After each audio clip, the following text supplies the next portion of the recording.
suis arrivé à la majorité dans cet état. On ne le soupçonne jamais vraiment quand on regarde une personne de l'extérieur. Mais à l'intérieur, oh là là, quelle misère. Qu'est-ce qui se cache derrière un sourire quand je te salue? Quelle est ta réalité quand tu me réponds « ça va bien » ? Moi, ça n'allait pas. Je n'étais pas seul. Je connaissais du monde. Plein de monde. Trop de monde. Cependant, je n'avais personne à qui parler. Ou alors personne qui me comprenne. Ou alors personne qui, après m'avoir écouté, après m'avoir compris, ne puisse me consoler, atténuer les sentiments de solitude, de rejet, de complexe d'infériorité que je ressentais. Vous l'aurez compris. J'étais comme qui dirait connu dans ma zone, mais je n'étais pas si populaire. En tout cas, je suis pas au courant. Je n'étais pas un artiste, ou du moins pas encore révélé. Il n'y avait pas Insta, il y avait MySpace. Et puis Skyblog. Tu connais? Hein? Ah, toi, je connais pas. Ah, laisse tomber. Ça s'adresse à... Laisse tomber. De toute façon, je n'aurais jamais eu le courage de faire découvrir une telle chanson, aussi profonde, aussi autobiographique. Une mise en évidence de l'état de mon cœur à cette période de ma vie. Voilà ce qu'est dans mes rêves. Ce n'est pas du tout la première chanson que j'ai écrite. Alors pourquoi je commence par celle-ci?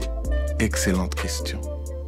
C'est ma première composition, avec mon premier PC, et je n'avais pas de piano. J'ai dû écrire au crayon numérique avec ma souris chaque note de la mélodie du piano. Les collègues beatmakers vous diront que c'est juste impossible et trop long. Mais à cette époque, je n'avais que ça. Pas assez de sous pour m'acheter un piano, pas assez de sous pour m'acheter un clavier maître, et on m'avait généreusement donné ce PC pour que je puisse commencer à faire de la musique. Pour que je puisse commencer à faire ma musique. Big up RDK. J'avais des choses à dire, mais être authentique, ça part de soi. Alors j'ai commencé par moi. Aujourd'hui, je le partage avec toi. Peut-être que tu connais quelqu'un, ou tu te reconnais dans l'une de mes rimes. Peut-être que tu vis, ou connais quelqu'un qui vit un mal-être et n'en parle pas.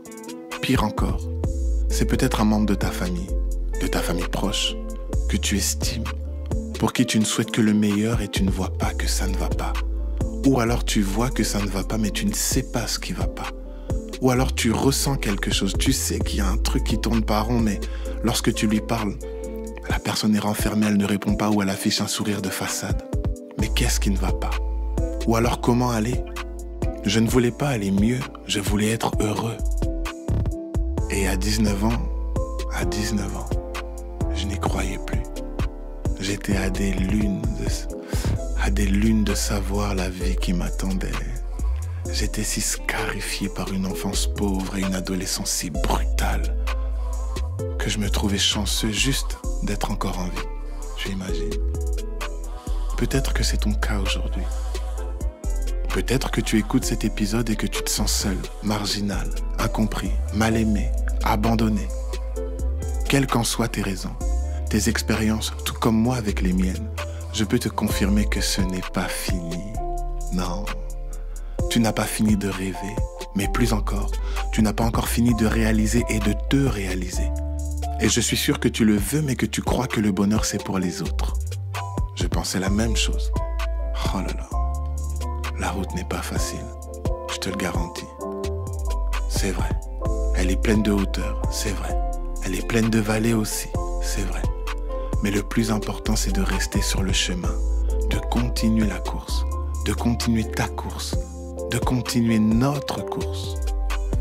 Moi, j'ai tenté de m'accrocher tant bien que mal. J'ai essayé de ne pas me laisser sombrer.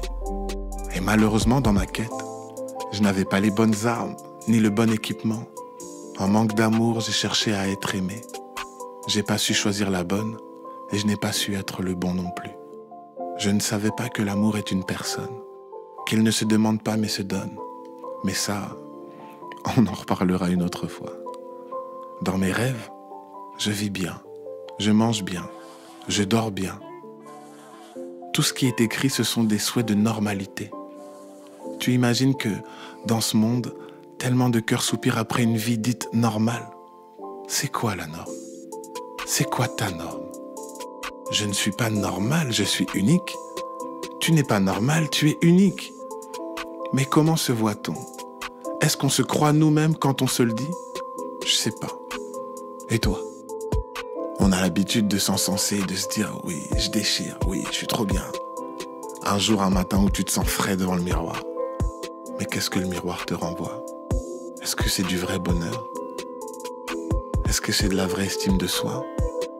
Qu'est-ce que c'est?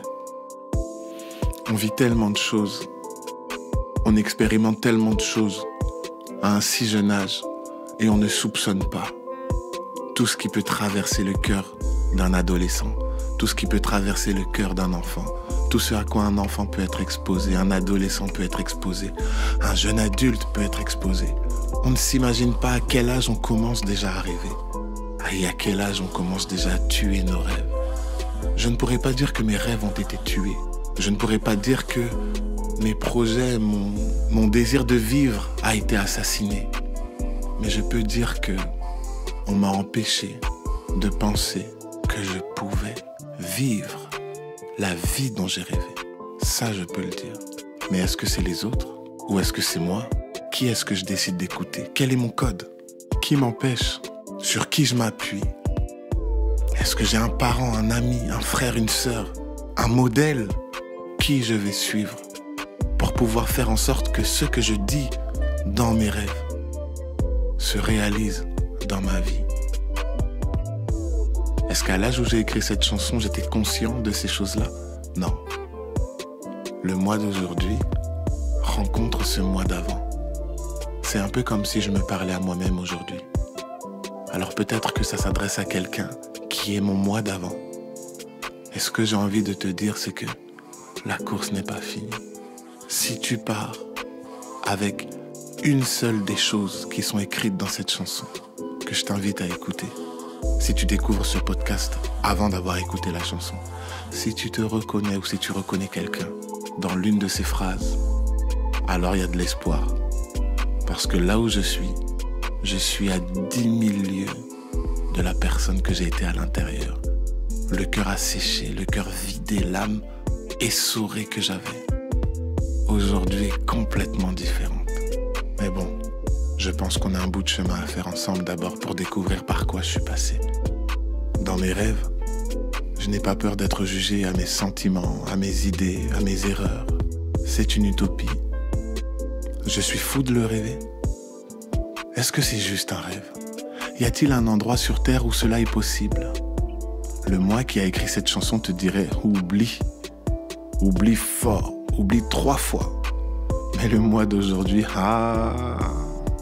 il te dirait qu'à cœur vaillant, rien d'impossible. Et que tout est possible à celui qui y croit.